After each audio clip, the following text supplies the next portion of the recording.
Hi friends, ഞാൻ ഇന്ന് വന്നിരിക്കുന്നത് നമ്മുടെ വാട്സാപ്പിലെ സ്റ്റോറേജ് ഫുള്ളായാൽ അത് എങ്ങനെ ക്ലിയർ ചെയ്യാം എന്ന് നമുക്ക് നോക്കാം. നമ്മൾ ഡിലീറ്റ് ചെയ്ത ഫോട്ടോ പോലും ഒരു പക്ഷേ വാട്സാപ്പിൻ്റെ സ്റ്റോറേജിൽ കിടക്കുന്നുണ്ടാവും.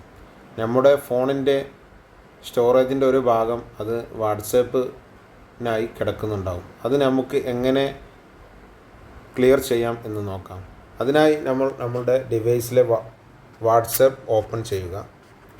അങ്ങനെ ഓപ്പൺ ചെയ്താൽ നമ്മുടെ മുകളിൽ കാണുന്ന 3 ഡോട്ടിൽ ക്ലിക്ക് ചെയ്യുക.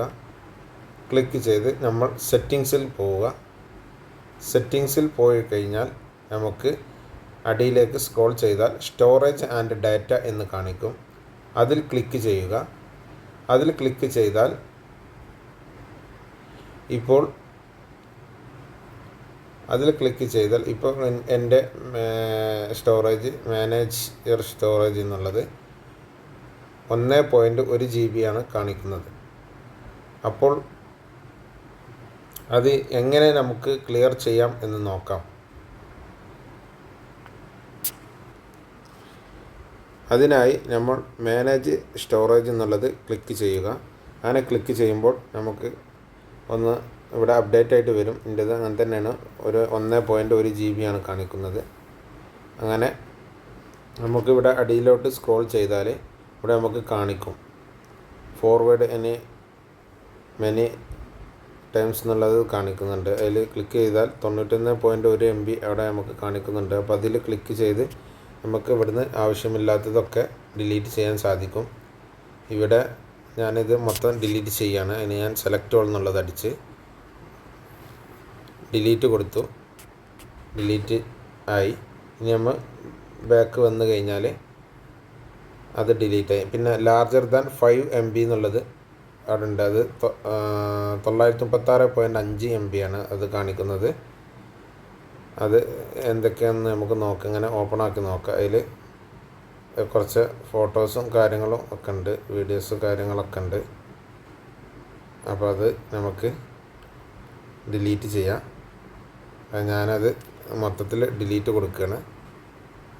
അങ്ങനെ അത് ഞാൻ ഡിലീറ്റ് ചെയ്തു.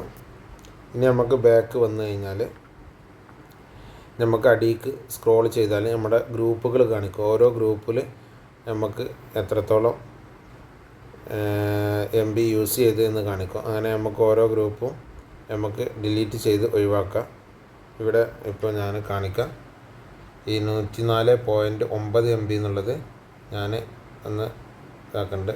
കണ്ടോ, ഇപ്പോൾ ഇതിൽ ഇത്രയും ഫയലുകൾ കിടപ്പുണ്ട്. അത് ഞാൻ ഒന്ന് ഡിലീറ്റാക്കി കാണിച്ചു തരാം. ഇത് നമ്മൾ നമുക്ക് ഓരോന്ന് വേണമെങ്കിൽ ഓരോന്ന് ക്ലിക്ക് ചെയ്ത് ഡിലീറ്റ്, ഇങ്ങനെ ഇപ്പോൾ അത് ഡിലീറ്റ് എന്ന് കൊടുത്താൽ ഓരോന്നായിട്ട് ഡിലീറ്റ് ചെയ്യുക. ഇതിപ്പോൾ മൊത്തത്തിൽ നമുക്ക് ഡിലീറ്റ് ചെയ്യണമെന്നുണ്ടെങ്കിൽ സെലക്ട് ഓൾ കൊടുത്തിട്ട് ഡിലീറ്റ് എന്ന് കൊടുത്ത് ഡിലീറ്റായി. ഇനി നമുക്ക് നമ്മുടെ സ്റ്റോറേജിലൊന്ന് വന്നിട്ട് നോക്കാം. ഇപ്പോൾ എൻ്റെ സ്റ്റോറേജിൽ 310 MB ആണ് കാണിക്കുന്നത്. 310 MB ആയിട്ട് ചുരുങ്ങിയിട്ടുണ്ട്. നമുക്ക് വേറെ ഒന്നും കൂടി ചെയ്യാം. അതായത് നമ്മൾ ബാക്ക് വന്നിട്ട് നമ്മൾ മീഡിയ ഓട്ടോ ഡൗൺലോഡ് എന്നുള്ളത് ക്ലിക്ക് ചെയ്യുക. അടിയിലായിട്ട് നോക്കുമ്പോൾ ഈ മീഡിയ ഓട്ടോ ഡൗൺലോഡ് എന്ന് കാണിക്കും. അതിൽ ക്ലിക്ക് ചെയ്താൽ ഇവിടെ when using mobile data, when connected on wifi, when roaming എന്നുള്ളത് കാണിക്കും. അതിൽ ഇതിലേക്ക് വന്നു കഴിഞ്ഞാൽ വെൻ യൂസിങ് മൊബൈൽ ഡാറ്റയിൽ ഇരിക്കുമ്പോൾ എന്തെല്ലാം നമുക്ക് ഓട്ടോമാറ്റിക് ഡൗൺലോഡ് ആകണം എന്നുള്ളത് നമ്മൾ ഓരോന്ന് ടിക്ക് ചെയ്തുകൊണ്ട് നമുക്ക് ഇങ്ങനെ വേണ്ടത് ടിക്ക് ചെയ്ത് നമുക്ക് ഓക്കെ കൊടുത്താൽ മൊബൈൽ ഡാറ്റയിൽ ഓട്ടോമാറ്റിക് ഡൗൺലോഡ് ആവും. അപ്പോൾ അതൊക്കെ ഓഫാക്കി വെച്ചാൽ ഓട്ടോമാറ്റിക് ഡൗൺലോഡ് ആവില്ല. നമ്മൾ തൊട്ടാൽ മാത്രമേ അത് പിന്നെ നമ്മളെ ഫോണിലോട്ട് ഡൗൺലോഡ് ആവുള്ളൂ. അപ്പോൾ നമ്മളത് ഓഫാക്കിയിടുക. അതേമാതിരി വൈഫൈയിൽ നമ്മൾ അങ്ങനെ ചെയ്യുക. ഒക്കെ ഓഫാക്കിയിടുക. ഇങ്ങനെ ഓണാക്കിയിട്ടാൽ ഓട്ടോമാറ്റിക് നമ്മുടെ ഫോണിലേക്ക് ആവും. അതൊക്കെ ഞാൻ ഓഫാക്കിയിട്ടിട്ട് ഓക്കെ കൊടുക്കുകയാണ്. അപ്പോൾ അങ്ങനെ നമുക്ക് സ്റ്റോറേജ് കീപ്പ് ചെയ്യാൻ കഴിയും.